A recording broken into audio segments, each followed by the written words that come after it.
오늘 제가 여러분들에게 신앙생활 하면서 굉장히 유익한 도움이 될 만한 영어 단어 하나를 여러분들에게 소개하려고 합니다. 그 단어가 뭐냐면 메타 내러티브라는 단어입니다. 아마 들어보신 분들도 계실 텐데 우리 신앙생활 하는데 굉장히 중요한 단어라고 생각을 해요. 그래서 여러분들이 꼭 기억해 두셨으면 좋겠습니다.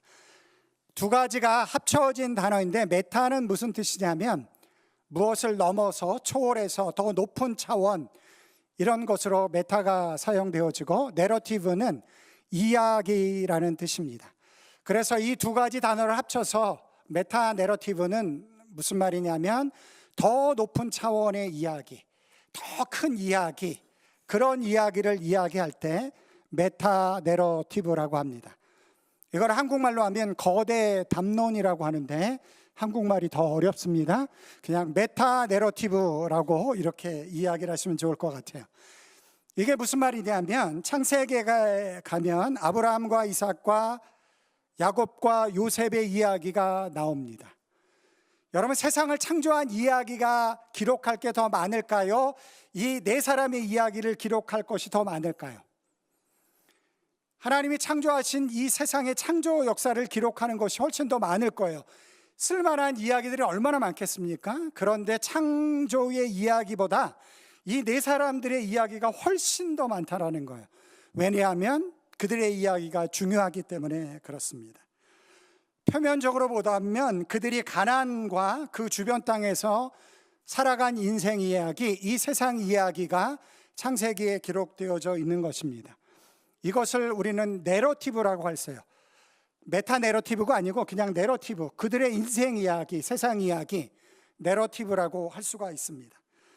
그런데 창세기에 그들의 이야기를 기술한 목적은 단지 그들이 세상에서 어떻게 살아갔는가, 그들의 인생이 세상 이야기를 기록하기 위해서 성경에 그들의 이야기를 기록한 것이 아닙니다. 그들의 인생 이야기를 통해서 더 높은 차원의 이야기, 뭐라 그랬죠? 메타 내러티브, 더 높은 차원의 이야기, 세상 사람을 향한 하나님의 이야기를 이야기하기 위해서 그들의 인생 이야기를 통해서 하나님의 이야기를 하기 원해서 성경에 그렇게 기록되어진 것입니다. 하나님이 작정하시고 계획하신 더 높은 차원의 이야기를 그들의 인생의 이야기를 통해서, 그들의 세상 이야기를 통해서 우리에게 들려주고자 했던 것이죠. 그런 의미에서 성경에 담겨져 있는 메타 내러티브, 더 높은 차원의 이야기, 거대한 이야기, 그 이야기를 볼 수 있을 때 성경의 이야기를 제대로 이해하고 있다라고 우리는 말할 수가 있는 것입니다. 제가 예를 들어서 한번 설명을 해볼게요. 요셉이 모든 역경을 딛고 그 당시 가장 큰 영향력을 행사하는 애굽의 국무총리가 되어졌다. 이것이 성경에 나오는 요셉의 이야기입니다. 그런데 이 이야기는 그냥 내러티브로 해석을 한 거예요. 그의 인생 이야기, 그의 세상 이야기를 이야기한 것입니다. 성경은 요셉의 이야기를 그렇게 읽도록 기록한 것이 아닙니다. 성경은 그 이야기를 통해서 더 큰 이야기를 보도록, 알도록, 듣도록 하기 위해서 요셉의 이야기를 기록한 것이죠. 그래서 요셉의 이야기를 우리는 이렇게 읽어내야만 합니다. 하나님은 이스라엘 백성들을 큰 기근에서 구원하시고 그들로 하여금 큰 민족을 이루게 하기 위해서 요셉에게는 좀 어려운 일이지만 노예로 팔려가게 되어지고 어려움 속에서도 애굽의 국무총리가 되게 하셨다 라는 것으로 요셉의 이야기를 읽어야 한다는 것입니다. 제가 좋아하는 성경책 중에 룻기라는 성경책이 있어요. 룻기 좋아하시는 분들 아마 많이 있을 것입니다. 룻기를 여러분들이 읽어보시면 흥미로운 것은 하나님이라는 단어가 나오지 않습니다. 하나님이 이렇게 역사했다라는 것이 하나도 등장하지 않아요. 어떻게 보면 룻과 나오미, 보아스, 룻과 보아스의 어떻게 보면 사랑 이야기, 아름다운 사랑 이야기, 그것이 기록되어진 것만 같습니다. 그런데 만약에 룻기를 읽을 때 보아스와 룻의 사랑 이야기로만 그 성경을 읽는다라고 한다면 성경을 잘못 읽으신 거예요. 비록 하나님의 이름이 등장하지 않고 하나님의 역사가 표면적으로 나오지 않지만 그 가정을 통해서 하나님께서 계획하신 것들을 어떻게 이루어 나가는지를 깨닫게 되어질 때, 알게 되어질 때 우리는 룻기를 올바로 읽게 되는 것입니다. 그렇다고 한다면 우리가 신앙생활을 하면서 우리의 이야기, 우리의 인생 이야기, 세상 이야기, 내러티브에 더 관심을 가져야 할까요? 아니면 우리의 인생 이야기가 하나님의 이야기 속에 담겨져 있는 메타 내러티브에 더 관심을 가져야 할까요? 네, 메타 내러티브. 하나님의 큰 이야기, 더 높은 차원의 이야기에 우리가 더 관심을 가져야 합니다. 그 교회가 어떤 수준인지 예배 끝나고 나서 성도들이 모여서 막 이야기하는 거 들어보면 알아요. 증권이 어떻게 됐는지, 주식이 어떻게 됐는지. 만약에 이런 이야기만 할 수 있어요. 괜찮아요. 할 수 있습니다. 그러나 그 이야기만 하고 간다라고 한다면 우리는 어디에 관심을 두고 있는 거예요, 지금? 그냥 내러티브에만 관심이 있는 거예요. 우리의 인생 이야기, 세상 이야기. 그런데 우리는 어디에 관심을 둬야 된다고요? 메타 내러티브. 더 큰 차원의 이야기에 우리는 관심을 가져야 돼요. 그래서 내가 지난주에 이런 일이 있었는데 그 일을 하나님께서 이렇게 바꾸어 주셨어.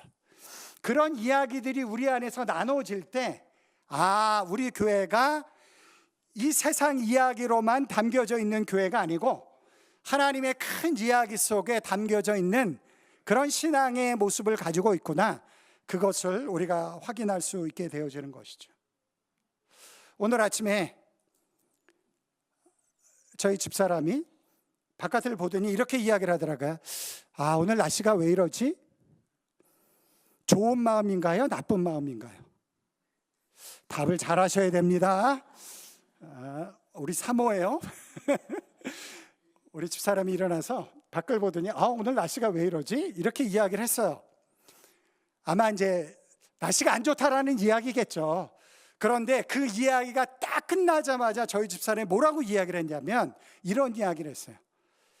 하나님이 오늘 이런 날씨가 필요하신가 보다. 그래서 제가 은혜를 받지 않았겠습니까?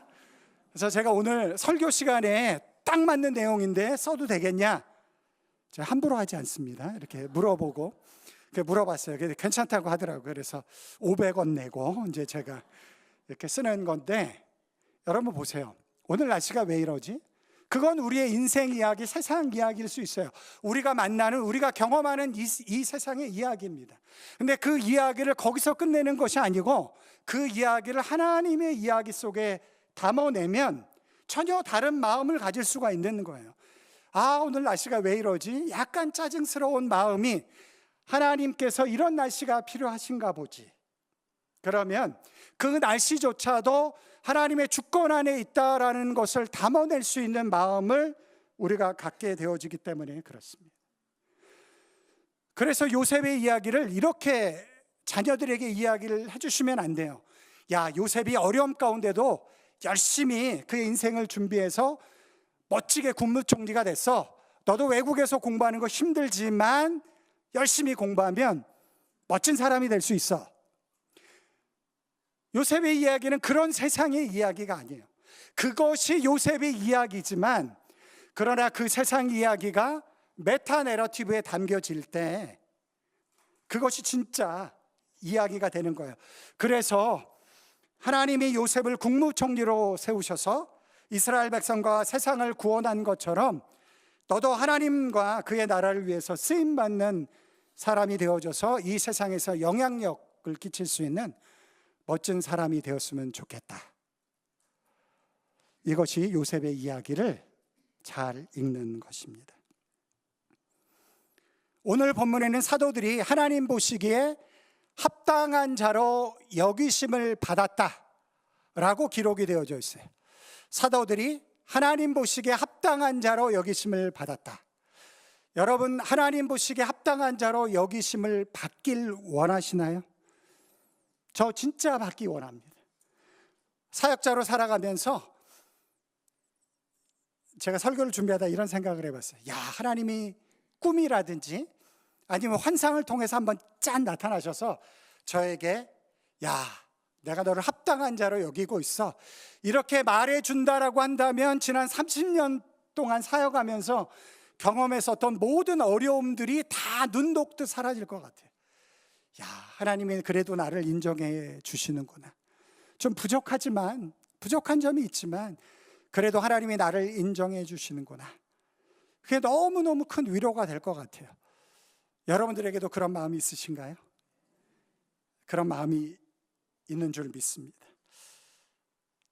사도들이 하나님 보시기에 합당한 자로 여김을 받았다라고 기록을 하고 있어요. 얼마나 영광스러운 일입니까? 그런데 오늘 본문이 우리를 좀 당황하게 만드는, 좀 어렵게 만드는 말씀으로 기록되어져 있다라는 거예요.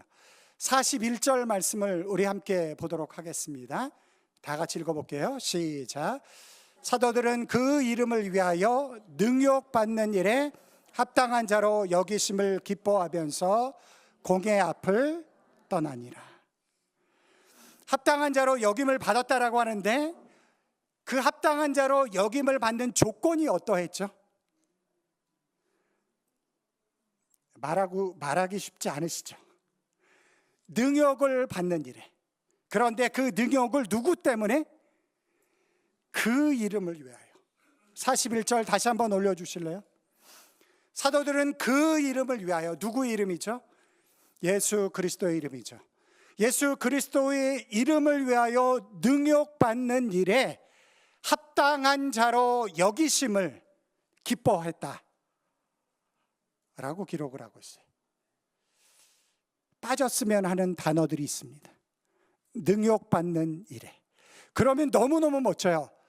그 이름을 위하여 합당한 자로 여기심을 기뻐하면서 공의 앞을 떠나갔다. 얼마나 멋있습니까? 그런데 사도들은 그 이름을 위하여 능욕받는 일에 합당한 자로 여기심을 받는 것을 기뻐했다 라고 말씀해 주고 있어요. 여러분, 진짜 좋은 친구 언제 확인이 되죠? 우리의 삶이 좋을 때인가요? 어려울 때인가요? 우리의 삶이 어려울 때입니다. 어려울 때 대부분의 친구들은 다 떠나갈 수 있어요. 그러나 진짜 좋은 친구는 그 어려움을 함께 짊어지고 같이 가는 친구, 그 친구가 진짜 좋은 친구입니다.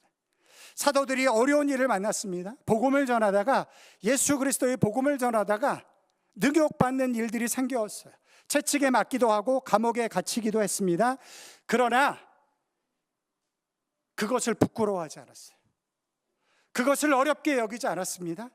왜냐하면 그 이름을 위해서, 그들의 인생의 구원자 되신 예수 그리스도를 위해서 내가 이 정도 감내할 수 있다라는 것, 그 자체가 그들에게 기쁨이 되어지는, 그래서 그분이 얼마나 나에게 소중한 존재이며 내가 그분을 얼마나 사랑하고 있는지를 그 상황 속에서 드러내므로 하나님이 그들을 합당히 여기시는, 또한 그것을 기뻐하는 모습이 오늘 말씀 속에 담겨져 있기 때문에 그렇습니다.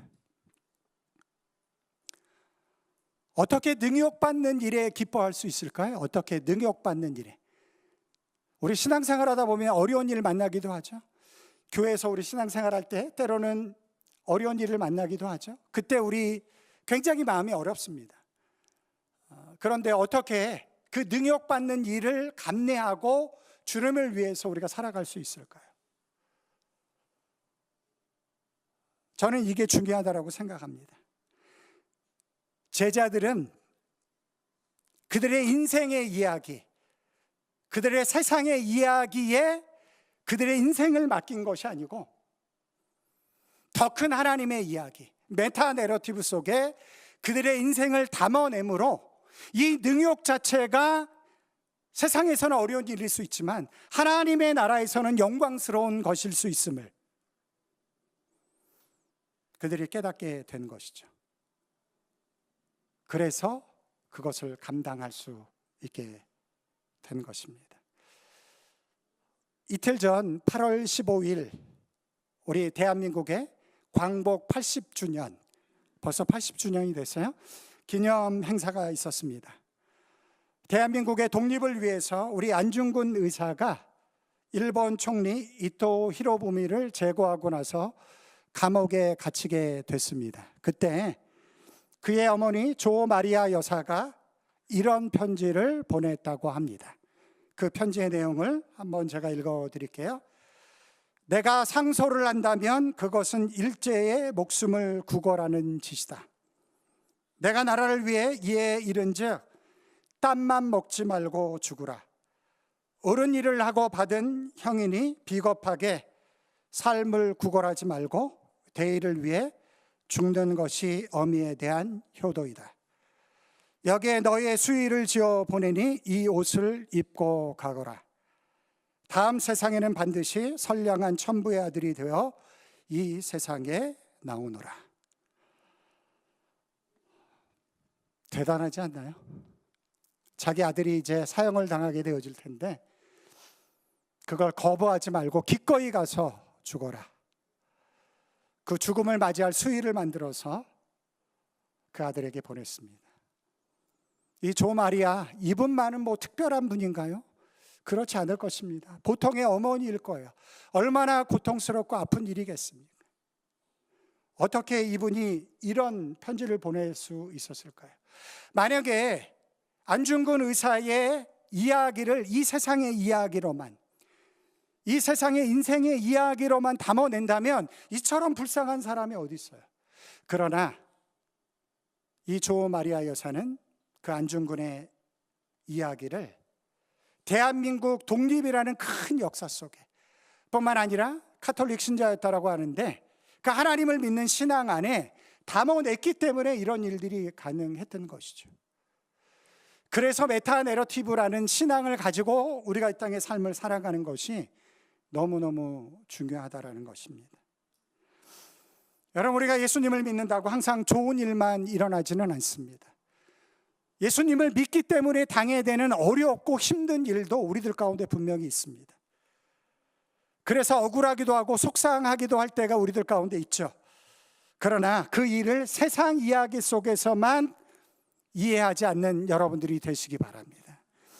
그 어려움조차도 사실 그렇잖아요. 우리 교회에서 일하다 보면 때로는 이 집사님이 내 마음을 어렵게도 하고 김 권사님이 내 마음을 어렵게 하기도 하고 뭐 솔직히 그렇잖아요. 뭐 그런 마음들, 때로는 김 목사님이 마음을 어렵게 하기도 하고 그런 일들이 우리들 가운데 일어나요. 그때 아니 이럴 수가 있어. 그걸 단지 세상의 이야기로만 받아들이지 마시고 그 이야기를 하나님의 큰 이야기 속에 담으셔서 때로는 그것을 이해하고 용납하기도 하고 억울하기도 하고 속상하기도 하지만 주님의 뜻에 합당하게 그 일을 풀어갈 때 하나님은 그 일들을 통해서 하나님의 놀라운 일들을 이루어 나가실 줄 믿습니다.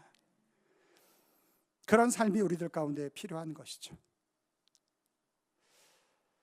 저희 집사람의 멋진 이야기를 했으니까 저의 멋진 이야기도 하나 할게요. 그냥 들어주시면 됩니다. 제가 한국에서 부목사로 사역을 하기 위해서 한 교회에 지원서를 냈습니다. 뭐 여러분들이 지원을 했는데 제가 이제 부목사로 청빙이 됐어요. 기대감을 가지고 사역을 이제 열심히 시작을 했습니다. 그런데 제가 바깥에서 봤던 기대와 안에서 사역하면서 본 교회가 좀 다르다라는 것을 느끼게 되어졌어요. 뭐 그렇죠. 저도 어떤 교회를 지원할 때 어떤 기대감을 가지고 지원할 거잖아요. 그런데 이제 실제로 들어가서 보니까 내가 가지고 있는 기대감과 좀 다른 모습을 교회를 통해서 보게 되어졌습니다. 뿐만 아니라 그 교회에서 부목사로 사역을 하셨던 분들이 대체적으로 1, 2년 정도 사역을 하다가 사임하고 다른 교회로 가셨다라는 것을 알게 되어졌어요.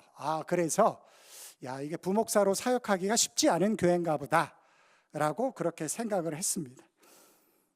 고민하기 시작했죠.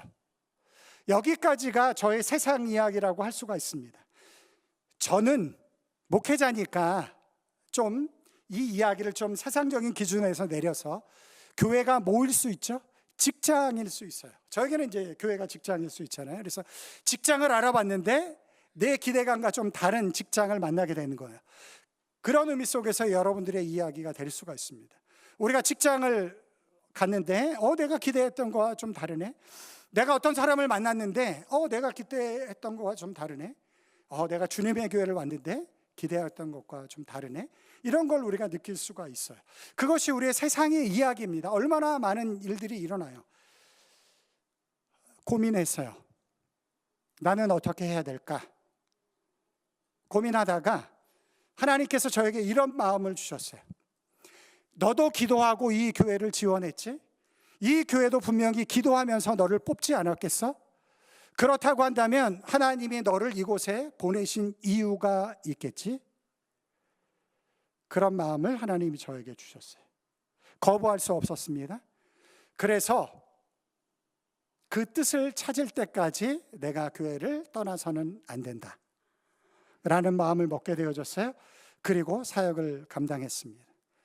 그 교회에서 가장 오랫동안 사역한 부목사가 되었습니다. 중요한 건 뭐냐면 그 교회에서 제가 이 땅에서 갚을 수 없을 만큼의 굉장히 큰 은혜를 경험하게 되어졌어요. 만약에 세상 이야기로만 끝내버렸다고 한다면 다른 분들도 다 1, 2년 만에 떠나셨어. 나도 그냥 떠나야 되겠다. 이렇게 세상 이야기로만 끝냈으면 결코 경험할 수 없는 그 하나님의 놀라우신 은혜를 제가 그 교회를 통해서 경험하게 되어졌고, 더 나아가서 그 교회가 저희가 이스라엘 선교사로 갈 때 파송교회가 되어 주었습니다. 그래서 그 교회가 아니었으면 저희가 이스라엘을 갈 수가 없었을 것 같아요. 그런 하나님의 역사로 저희들을 이끌어 주신 것이죠. 내 인생의 이야기를 하나님의 큰 이야기 속에, 메타 내러티브 속에 담아내려고 시도했고, 그 시도 속에 하나님의 놀라운 섭리와 역사를 경험하게 되었습니다.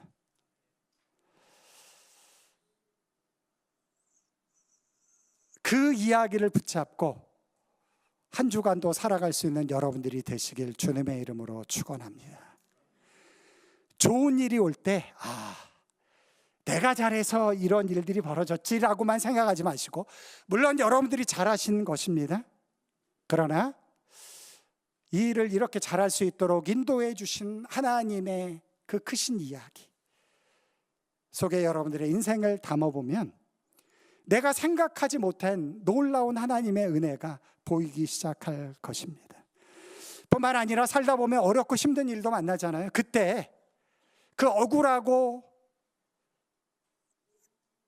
그 나쁜 마음을 표출하기보다 그걸 가지고 하나님의 이야기 속에서 나에게 주어진 이 조건들을 살펴볼 때 그 안에 또 하나님의 깊은 뜻이 담겨져 있음을 우리가 확인하게 될 줄 믿습니다.